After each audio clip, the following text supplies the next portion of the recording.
Está no ar o Ubum 3Cast, onde marketing e impacto social se encontram. Uma realização Ubum 3, inteligência criativa. Olá a todos e todas que nos acompanham aí no canal da Ubum 3 Inteligência Criativa no YouTube. Aqui Ana Paula Benício, fundadora da Ubum 3, com mais um episódio do nosso Ubum 3Cast, onde marketing e impacto social se encontram. Hoje é um episódio muito especial, o nosso tema é endomarketing, criatividade e liderança, uma mistura potente para a inovação, com uma convidada ainda mais especial, que é a maravilhosa Merijane Anastácio. Ela que é doutora em Psicologia Organizacional pela Universidade Complutense de Madrid e especialista em marketing. Sócia da SPEED, Suporte, Pesquisa, Educação e Desenvolvimento, e um anjo que Deus colocou na minha vida, que fez toda a diferença lá na minha primeira pós-graduação, no meu primeiro MBA, e depois como professora, uma pessoa que abre muitas portas e ajuda não só a mim, mas muita gente, viu, gente? Muito obrigada por nos dar a honra de estar aqui hoje. A recíproca é verdadeira, viu? Muito feliz de estar aqui com vocês. E essa mulher é uma inspiração. Presta atenção que hoje está imperdível, né? Meire, para a gente começar o nosso bate-papo sobre esse tema, endomarketing, criatividade, liderança, esse contexto de inovação, a partir das suas vivências, dessa sua bagagem extensa, como docente e como profissional de mercado, de consultoria, como você percebe o encontro endomarketing, liderança e criatividade? Uma pergunta boa, para começar. Então vamos lá, porque é uma mistura que eu diria uma mistura bombástica. O endomarketing, liderança e criatividade, Bom, daria 3 podcasts, Dá, verdade. A gente vai ter que fazer em um só. Vamos fazer aqui a mistura, porque tudo misturado é bom também. Mas assim, o endomarketing, ele vem, a melhor definição que eu vejo de endomarketing é o marketing para dentro. Porque eu gosto de coisas simples, sabe? Eu acho que tudo que é simples é mais aderente. Sabe aquele livro Ideias que Pegam, Então, o que é mais simples é mais fácil da gente tocar. Então, o marketing para dentro é fazer com que as estratégias de marketing sejam voltadas para a fidelização do cliente interno. Eu sei que tem gente que não gosta desse termo cliente interno, não. Tudo bem, se não gostar, pode trocar para os colaboradores, para os funcionários, Mas é mostrar aqueles colaboradores, aquelas pessoas que estão ali dentro da empresa, e a gente passa muito mais tempo da vida da gente dentro da empresa do que fora, que vale a pena estar ali. E quando as pessoas percebem que vale a pena estar ali, o que acontece? Começa a se criar um engajamento, Aí vamos para o segundo desafio que a Ana falou aí, liderança. Não sou eu que digo, Jack Welch que diz, tudo sobe ou desce na empresa de acordo com a liderança. Posto isso, se os líderes vão ser os principais propulsores para engajar as pessoas, ele vai ter que conhecer com quem ele está trabalhando, e isso é muito importante. Vou abrir aqui um parênteses. Nesse momento pós-pandêmico, então, é super importante conhecer os sonhos daquelas pessoas que estão trabalhando contigo, E a partir daí desenvolver ações e estratégias de endomarketing que sejam aderentes ao que as pessoas têm de expectativa, Agora, aí vem o desafio maior, a inovação, não é isso? Tô acertando, A inovação, ela só vai existir dentro de uma empresa quando as pessoas podem falar. Todo mundo pode falar, mas é quando todo mundo pode falar sem censura.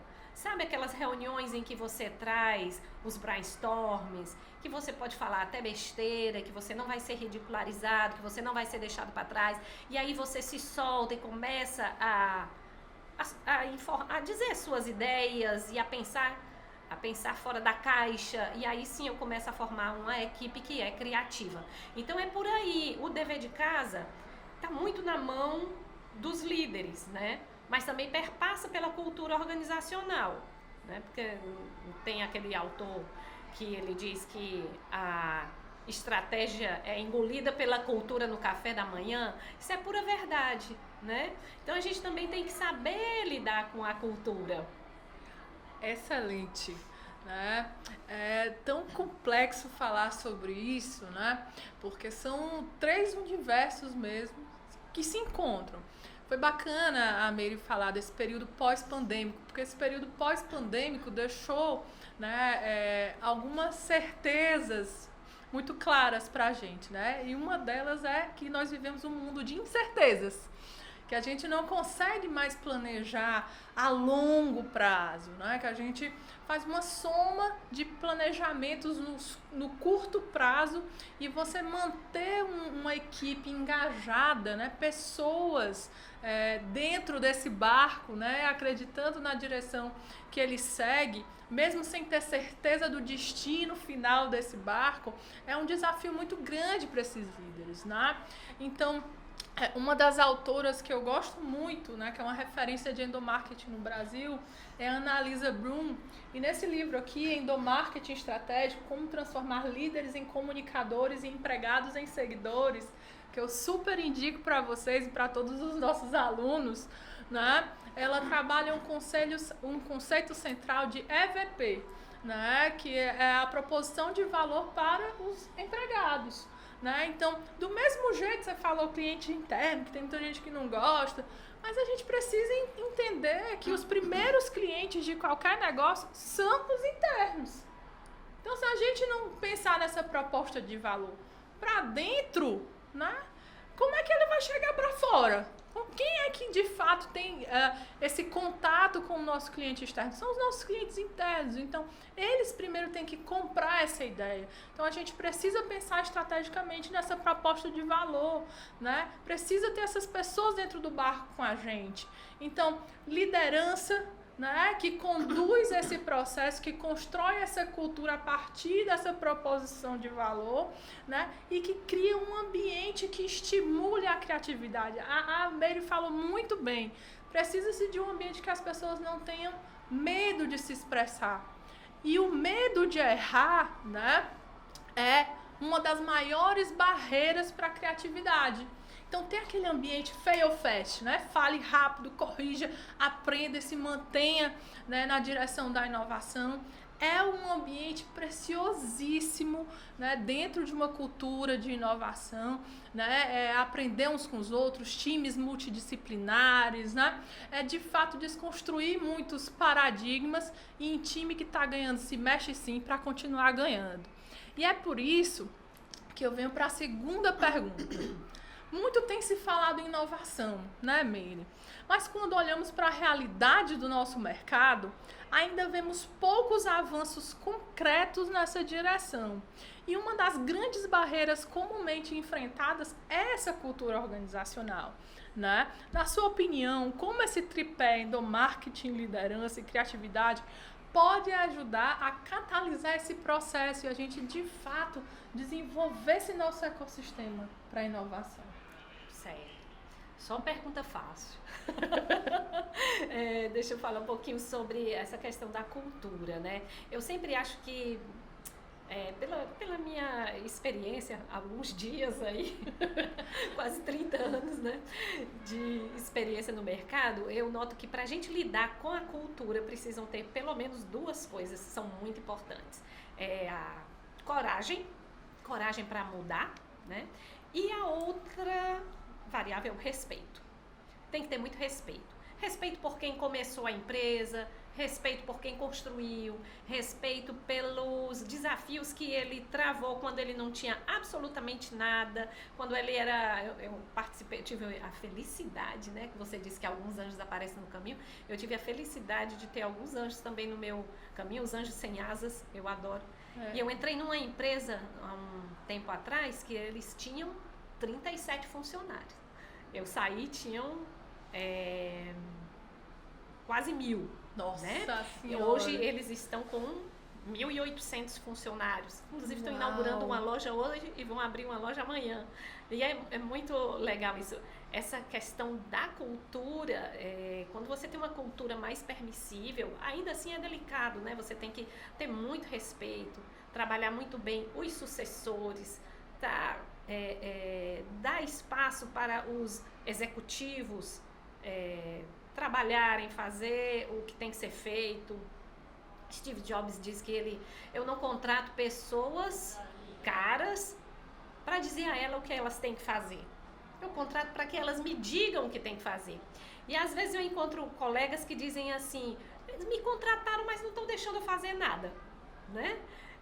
Então a gente tem que, devagarzinho a gente consegue. Não estou dizendo que vai desistir, saia dessa empresa, não. Mas tem que ter coragem para ir pouco a pouco avançando e criando essa mudança na cultura.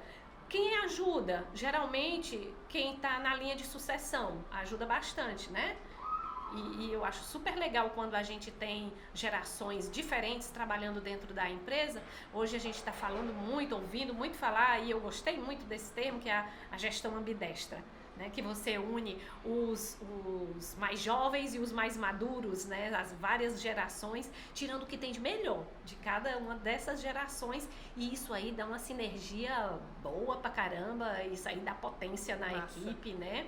Mas deixa eu ver se eu não me perdi na tua pergunta, porque você me perguntou como fazer para criar mais inovação?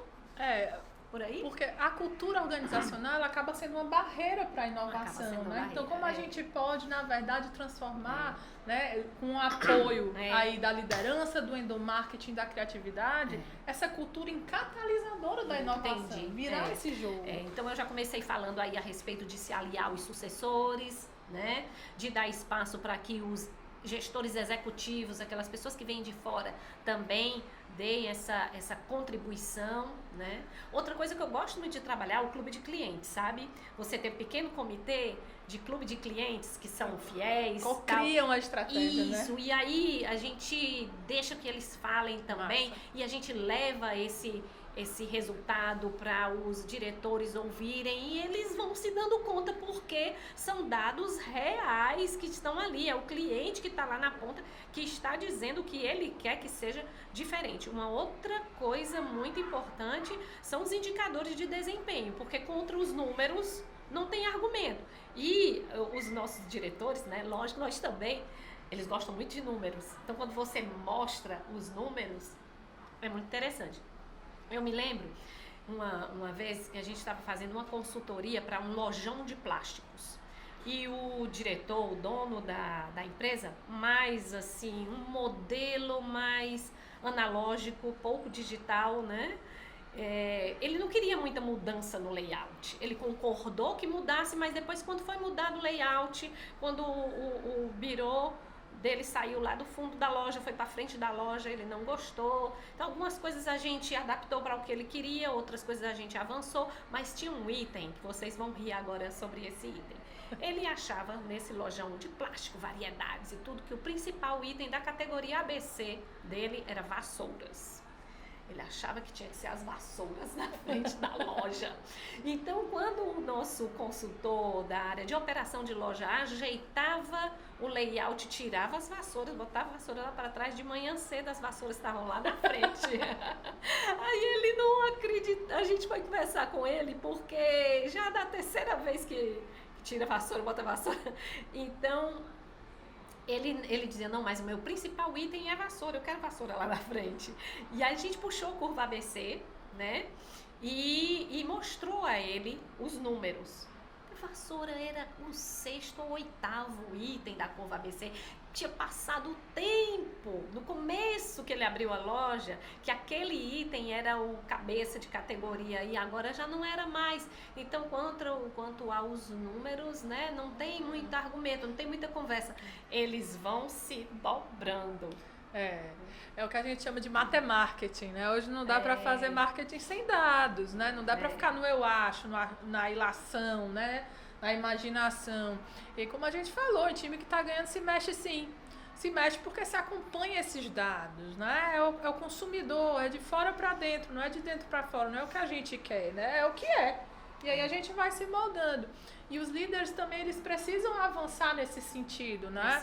Principalmente os líderes, né, que acabam tendo mais anos no cargo, eles acabam se apegando a fórmulas que deram certo, né? Mas que deram certo do presente para o passado. Do futuro, a gente precisa dessa abertura para questionar mesmo, né? Para arriscar, para ousar, para inovar, né? E é bacana a tua fala, porque quando a gente fala de inovação, né, Meire, a gente pensa logo em tecnologia, né? Em aplicativos, em softwares, né? Mas, na verdade, a base dessa inovação, a tecnologia, ela é meio, né? A base da inovação, ela é feita por pessoas para pessoas. Então, a gente tem pessoas nas duas pontas. Então, trabalhar a cultura é algo muito estratégico para a gente conseguir chegar lá, né? Você estava falando, eu lembrei muito da Mara Fernandes. Beijo, Mara! Lá da Solar Coca-Cola, né? Ela que faz várias participações nas nossas aulas e sempre dá um show, todo mundo fica encantado com ela, né, Mara? Então, vem pra cá também. Um dia, Mara, você pode ficar tranquila. Ela falou que quando houve uma virada na presidência da empresa, a primeira coisa que o novo presidente se preocupou foi com a cultura, né? E como ele ia deixar essa cultura clara, repensar isso, né? Quais eram as diretrizes ali que existiam, né? Naquela cultura. E aí a gente tem propósito, identidade organizacional, né? Missão, visão, valores, tudo isso que é a base de qualquer planejamento de marketing e endomarketing, né? Como um todo, né? E aí ele focou muito nos valores, né?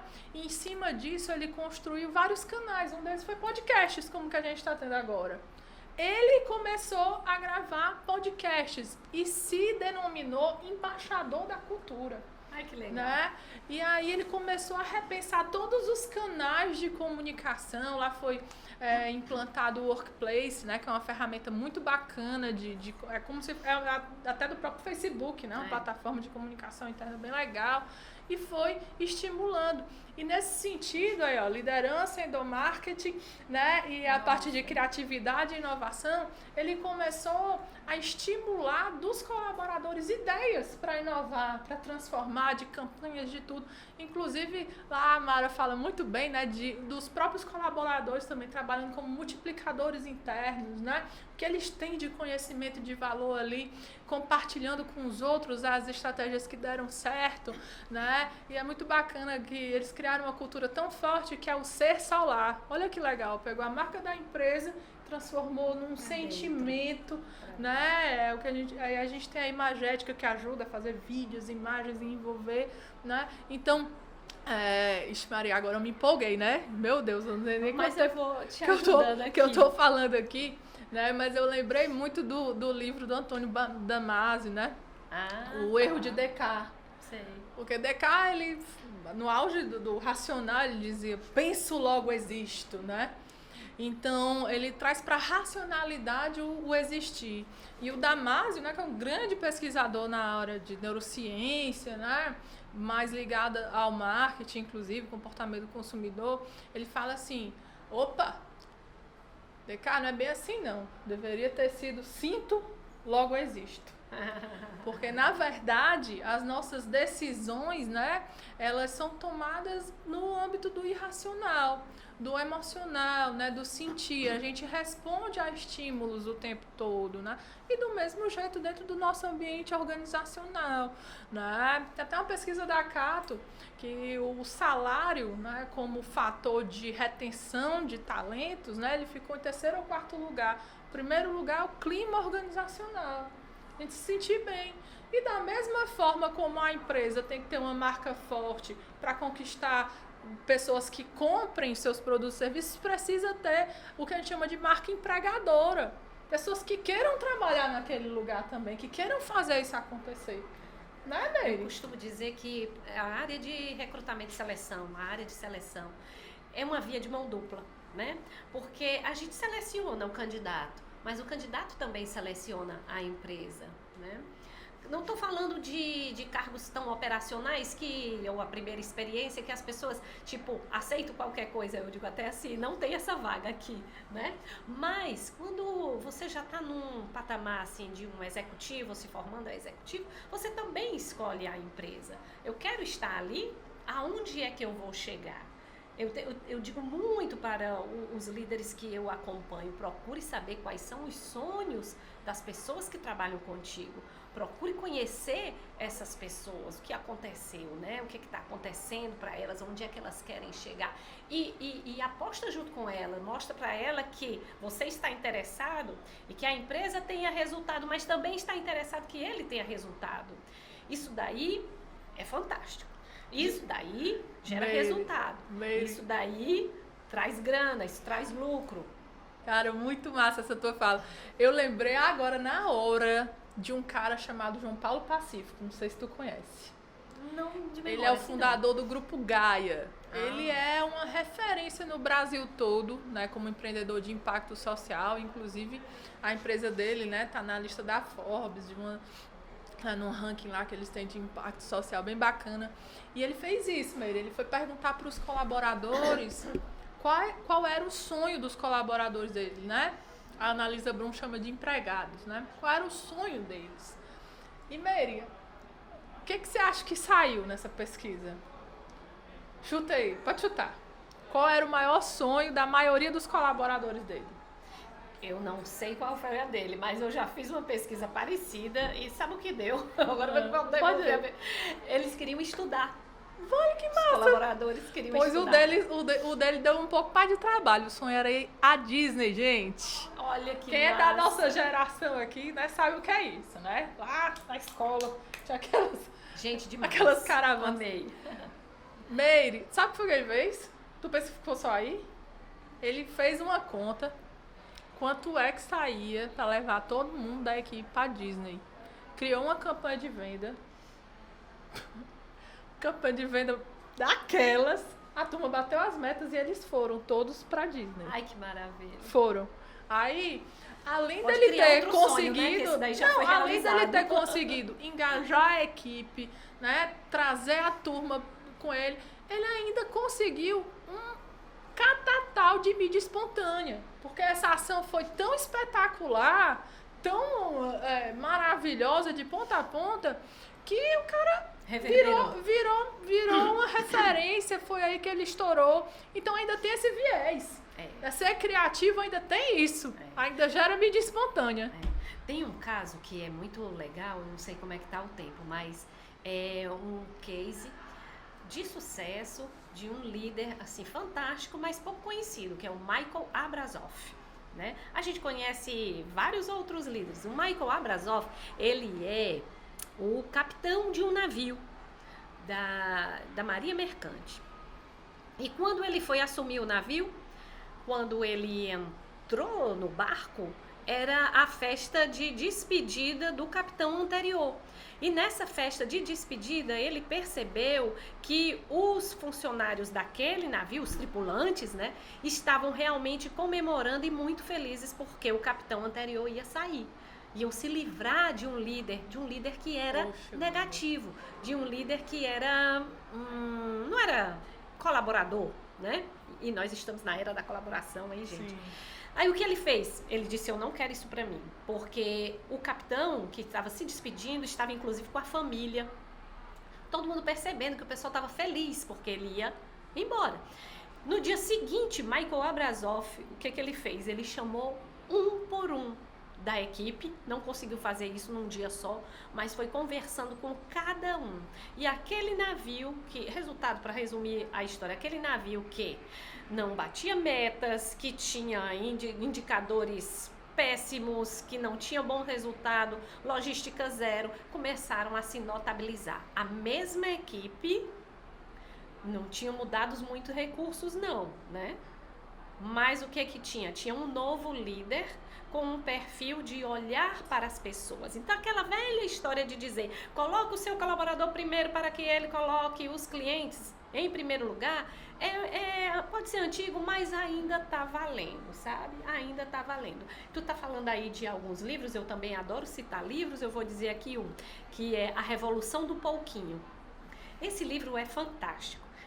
Ele vai mostrando que a gente pode ir conseguindo mudar a cultura aos pouquinhos, a gente pode ir conseguindo pequenas conquistas e, líderes, atenção, as pequenas conquistas têm que ser comemoradas. Comemora lá e volta rapidinho para a batalha, né? Mas comemorem, porque as pessoas gostam e precisam receber os elogios, receber os feedbacks, receber os parabéns. Lembrando que feedback positivo, ao vivo e em cores no coletivo. Feedbacks negativo em particular, né? Para não ridicularizar as pessoas. Porque uma pesquisa muito importante feita pelo professor da Harvard, lembro já o nome dele, ele disse: o que as pessoas mais se constrangem nas empresas é quando tem suas ideias tidas como ridículas, né? Então isso daí afeta o emocional das pessoas, tira a potência da equipe e isso lá no resultado final vai baixar a possibilidade de resultados excelentes, né? Porque diminui a eficácia da equipe. Bacana, bacana.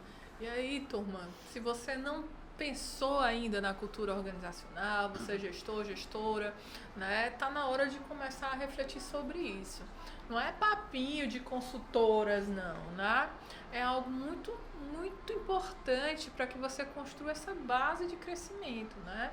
Essa mola propulsora que vai tornar a tua marca atrativa para esses talentos que vão te ajudar a chegar num outro patamar, bem como engajar o seu time e ter de fato essas pessoas, né, até nos momentos mais desafiadores como da pandemia. Né? O que fazer, né, quando o cenário macroeconômico aí dá uma virada como a que aconteceu, né? O que pensar, né? Então você precisa trazer esse time para perto, para repensar com você, para estar disposto a flexibilizar também condições, horários de trabalho, né?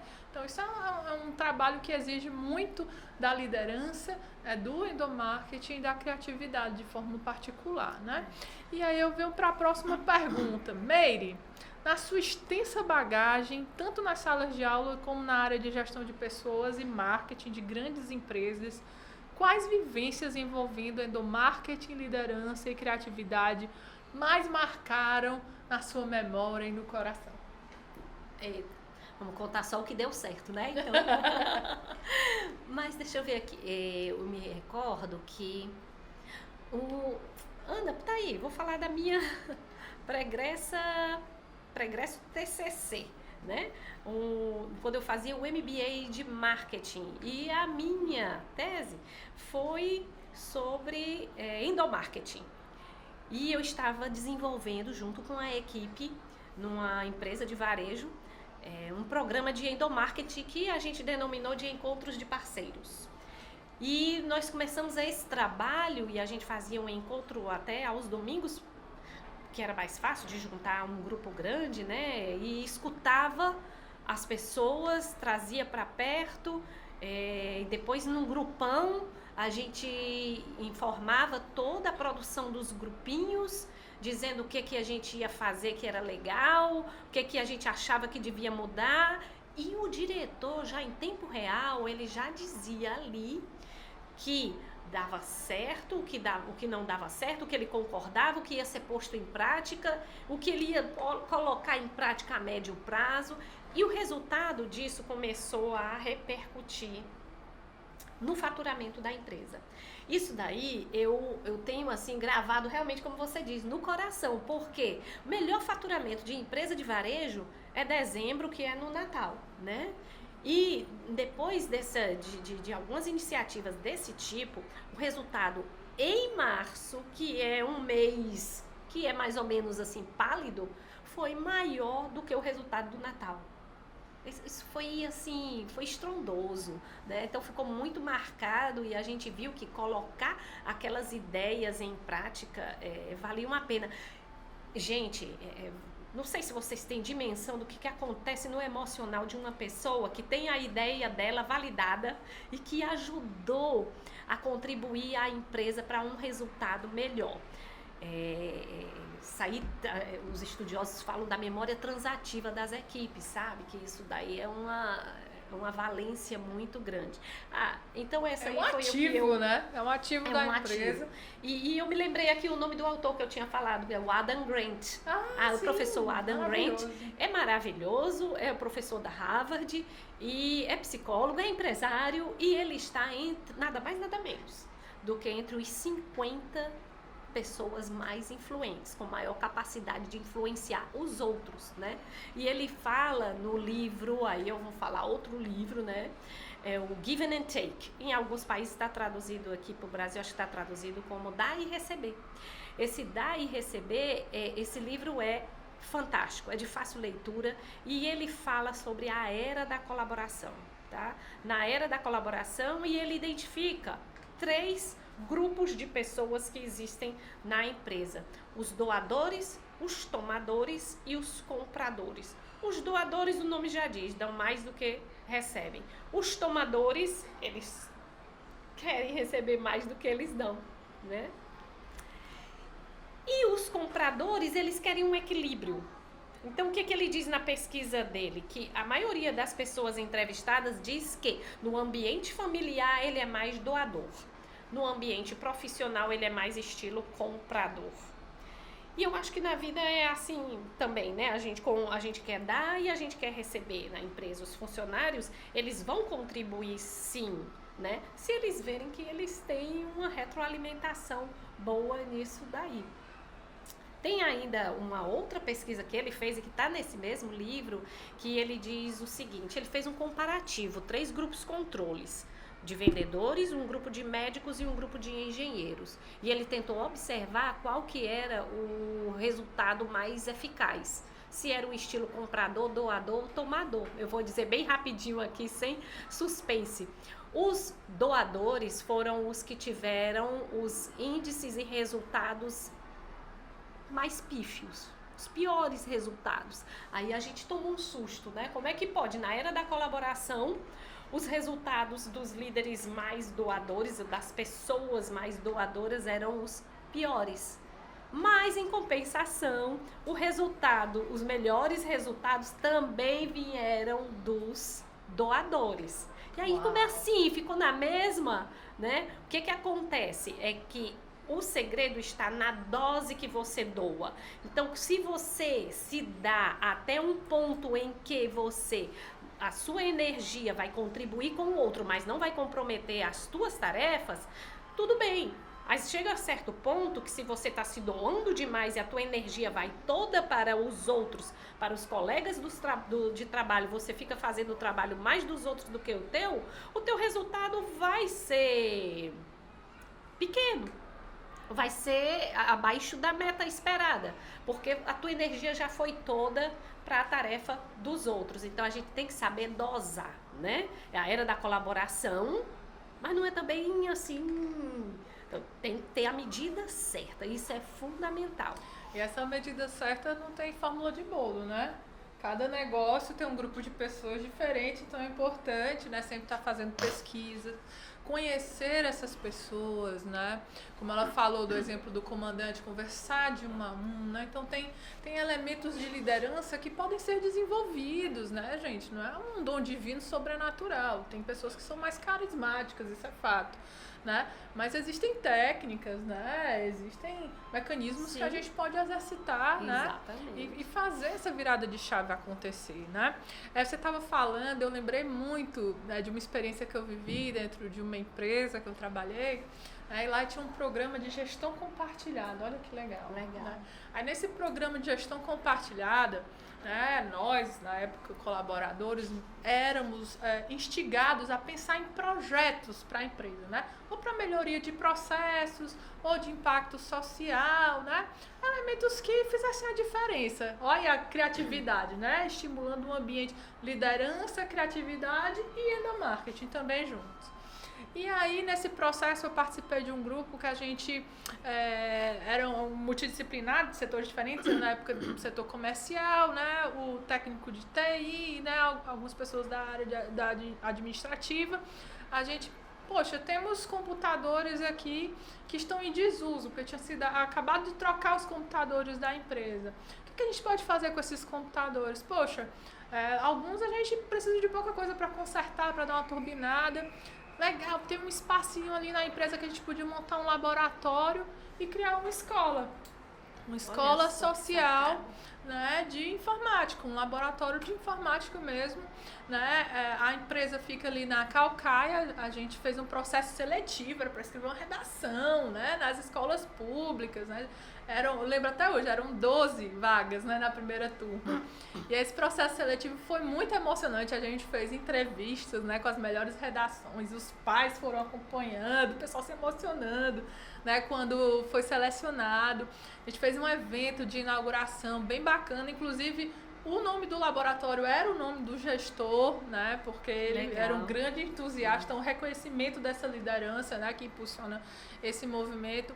E foi tão bacana, fez tanta diferença que depois a gente teve os depoimentos desses alunos, né, de como aquele momento impactou, não só pela inclusão digital, mas todo o processo de estar dentro de uma empresa, de conhecer como aquela dinâmica funcionava, que uma das pessoas já ficou como aprendiz e depois foi crescendo dentro da empresa, né? E foram movimentações que impactaram muito a gente, né? Positivamente como colaboradores e também depois a pessoa da diretoria, né, que ficava na matriz em São Paulo, veio para cá na época para conhecer o projeto e quando eu conversei com ela, ela se emocionou, né, e conhecendo tudo aquilo, então aquilo também gerou mídia espontânea para a empresa, enfim, tudo isso o que a gente está conversando aqui, né, o que custa, qual é o custo de uma ação dessa para uma empresa? É muito baixo. Né? São elementos que muitas vezes estão lá, né? Estão ali. Só precisa de alguém fazer essa combinação, né? Da oportunidade com os ativos que a gente tem e pensar aí um pouquinho fora das caixas, né? E da sua rotina ali de trabalho também e ser exposta a outros desafios faz toda a diferença, né? E aí, Meire, na próxima pergunta... Quase chegando no final, né, gente? Porque aqui a gente nem tô sentindo a hora passar, né? Conversando aqui com a Meire. Meire, podemos dizer que a pandemia foi uma grande prova de fogo, foi mesmo, né? Para a liderança em todos os contextos, né? Ninguém aí saiu ileso. Seja nas empresas, no terceiro setor ou nas instituições públicas. O que fica de aprendizado desse momento tão desafiador, Meire? Olha só, quando eu comecei meu doutorado lá em 2008, a gente teve uma disciplina sobre o líder virtual, liderança virtual, né? E eu estudei aquilo ali e tal, mas na época não me caiu tanto a ficha quando chegou a pandemia. Nossa Senhora, aí a gente vai vendo o que os estudiosos, né, estavam falando e vai vendo muito mais, porque a realidade ali ao vivo e em cores foi muito desafiador. E para os líderes também, uma coisa assim, muito interessante que aconteceu, não sei se vocês perceberam, mas os líderes tiveram que ficar no back, né? Porque geralmente o líder não está no front, o líder não está no palco, né? Ele não é o grande estrela, né? Mas quem foram as grandes estrelas desse momento foram as equipes. E os líderes ficaram no back. E os líderes que tiveram mais êxito foram aqueles líderes que foram apoiadores, foram líderes que também entenderam que ele não podia ficar só na gestão de relatório, ele tinha que meter a mão na massa, é um líder que está com disposição para aprender, um líder que está com disposição para ensinar e um líder com disposição para apoiar. Porque o que as equipes diziam? Elas diziam, eu não sei se o que eu estou fazendo é certo, eu estou aqui em casa, eu não estou com condição, não tenho a mesma flexibilidade de me levantar e ir perguntar alguma coisa, trocar ideia com um colega. Então, o que precisava ter ali? Era apoio. E o líder que entendeu isso, ele foi muito mais exitoso. Né? Ele foi muito mais exitoso. Os líderes que compreenderam que ele não podia mais estar naquela de cobrar o horário, mas ficar de olho era no resultado, eles tiveram muito melhor êxito, porque as pessoas estavam tentando fazer o que era possível. E ele tendo isso valorizado, né, ele ia trabalhar com muito mais tranquilidade, né? Ninguém teve tranquilidade na pandemia, não, mas ele ia conseguir sair mesmo do quadrado, porque o que é que a gente entendia? No período da pandemia, é uma coisa que é importante a gente destacar. As pessoas ficaram com muito medo, né? O principal medo, não sei se vocês sabem, as pesquisas dizem aí, o principal medo era que ente querido morresse. O segundo principal medo era que eu morresse, eu enquanto pessoa, né? Então, as pessoas estavam com muito medo e com muita dúvida. Tinham também os heróis que ficaram trabalhando lá presencial, né? Os heróis que ficaram trabalhando nas equipes remotas. Então, são vários tipos de liderança que a gente vê aí. Mas o que eu ia dizer, esse medo... o que os estudiosos dizem é que semelhante às pessoas que ficam presos dentro de cavernas, né? Por isso que dá esse estresse e uma desorganização mental nas pessoas muitas vezes, e o mesmo medo e angústia, aflição que passam as equipes que vão numa nave espacial para o espaço, né? Como um astronauta, por exemplo. Eu não sei se vocês sabem, mas com os astronautas, os psicólogos ficam falando com eles a cada 20 minutos. Não, a cada 20 minutos eles estão trocando ideias, porque quando você está dentro de um ambiente muito pequeno, né, você começa a se desorganizar, bate um desespero, querer voltar, não dá para voltar. Então é semelhante o medo que as pessoas passaram. Isso não é de forma consciente, mas é de forma inconsciente. A gente vai fazendo esse comparativo. E o que eu vi foi muitos líderes, infelizmente, sem essa compreensão. Uma pena, né? Mas os líderes que começaram a entender e apoiar, e a base de tudo é confiança, né? Se ele já tinha feito o dever de casa de ter uma equipe com quem ele confiasse, aí a coisa fluía mais facilmente, né? Mas quando ainda não existia essa confiança, foi muito hard, né? Mas a lição que fica é outro estilo de liderança. É um estilo que olha o resultado, né? Agora, vem uma coisa que não quer calar, que quando a gente vai para o Deepak Chopra, né? O Deepak Chopra, eu demorei muito, gente, a entender o que o Dr. Chopra falava, que ele dizia sempre assim, não se importe com o resultado.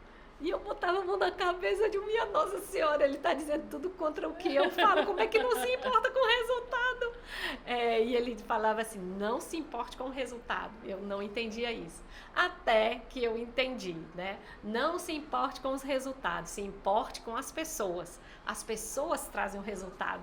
Bacana. Então é por aí a lição o dever de casa, a lição de casa que fica. Para mim, né, já faz um tempo que a gente fala em Employee Experience, né, que é a experiência do colaborador. Da mesma forma que a gente usa lá técnicas de Design Thinking, né, para mapear a jornada do consumidor final, a gente também mapear essa jornada do colaborador interno, né? E é tão bacana porque do nada, a gente teve que trabalhar de casa, alguns serviços de primeira necessidade se mantiveram no presencial, mas dentro de uma estrutura de ansiedade, de medo, né? De convivência com elementos de família, tendo que se isolar muitas vezes da família, né? Imagina, né? Teve gente que foi pai, mãe durante a pandemia e não pôde ver seu filho. Né? O filho, ali nos primeiros momentos de vida, foram muitos momentos muito marcantes, né?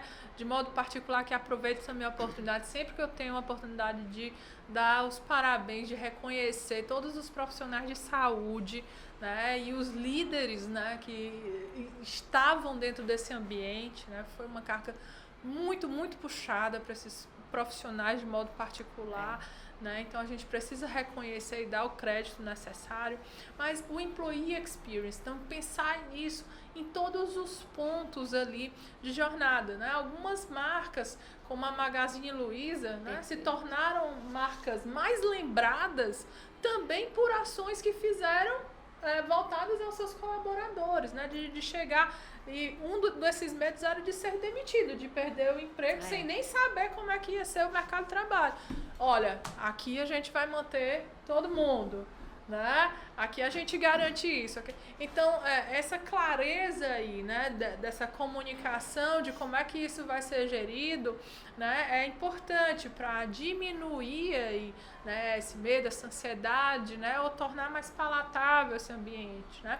Alguns que pensaram nessa estrutura do home office, então, poxa, a turma precisa de cadeira, precisa disso, dentro do orçamento que tinham disponíveis também, né? Pensar em como adaptar esses espaços, né, dentro dessa nova realidade.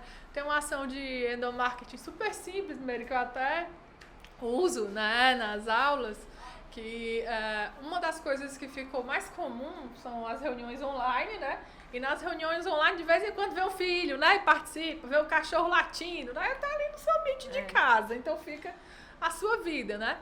E aí teve uma empresa, que é a Telha Norte, ela pegou e fez um crachá, né? Um crachá para os filhos, para os pets, né? Mandou, fez toda uma ambiência. Tiveram empresas, né, que fizeram os congressos, né, mandando kits para as pessoas em casa, né? Então, essa sensação de estar trabalhando de casa, mas pertencer a essa comunidade, né? Esse senso de pertencimento. Então, esse pensar a experiência do colaborador, e aí vem até uma discussão, né, que são os trabalhos híbridos, né? E aí dá outro podcast com a Mary, né? A gente vai ter que marcar depois, né? O que veio para ficar, o que não veio, né? Nós, por exemplo, lá na Ubum 3, gente, a gente não tem mais escritório, né? A gente, de fato, hoje trabalha, né? A gente tem momentos de encontro presenciais, mas em home office, né? Foi algo que a gente descobriu com a pandemia, né? Que funcionava, que deu super certo, né? O Pedro que está aqui, ele até conta, né, que tem um processo criativo dele, só dele, que às vezes ele tem que ficar andando pela casa, né, Pedro? Para ter as ideias, para ter as sacadas. O processo criativo, então, ele é solitário, né?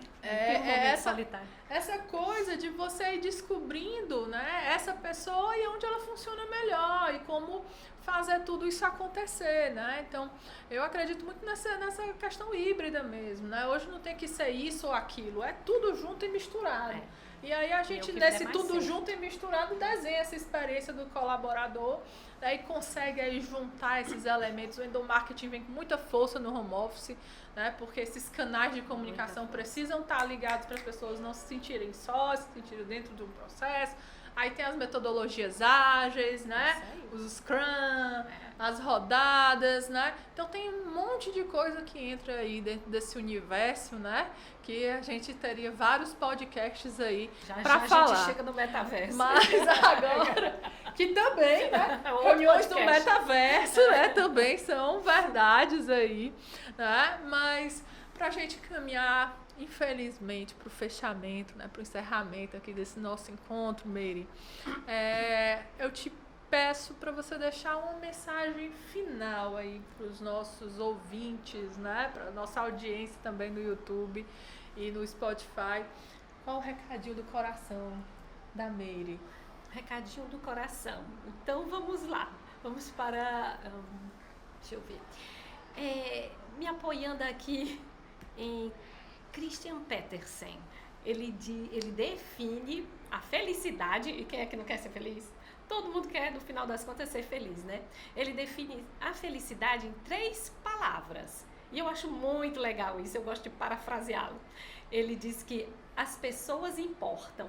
Então, eu acho que pra gente ser feliz, né, e a gente tem que pensar na nossa trajetória, qual é a imagem que a gente quer deixar, qual é a marca que a gente quer deixar. Eu acho que a gente precisa disso, se preocupar com as pessoas, né? E aí as pessoas também vão se lembrar da gente. É isso aí. Oh, coisa linda, meu Deus do céu. Muito obrigada Eu que agradeço. por Ana, estar com a valeu, gente. viu? Você é maravilhosa demais. Sou Agradeço sua também a fã. paciência de Uma vocês. honra, Valeu aí né? a equipe da retaguarda também. Quero agradecer também aqui ao FB Ideias pelo espaço, ao Anderson aqui, né, por estar com a gente.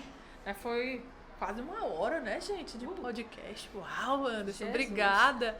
Quero agradecer a toda a equipe da Album 3, especial ao Pedro, que está aqui com a gente. Se a gente estiver bonita aí do outro lado, é culpa dele, porque ele posiciona a câmera, faz tudo acontecer. Né? A equipe da Comércio Social também, que faz todo o trabalho de assessoria pra gente, que planeja esses encontros juntos, que faz a roda girar. Né? Nós somos muito gratos a vocês, que são nossos parceiros aí já há mais de 1 ano. Né? E também agradecer de todo o coração a vocês que nos acompanham, que estão fazendo, né, esse movimento acontecer. Ó, do último episódio para esse a gente ganhou mais de 200 inscritos. Uau! Massa, É né? bom dizer uau, né?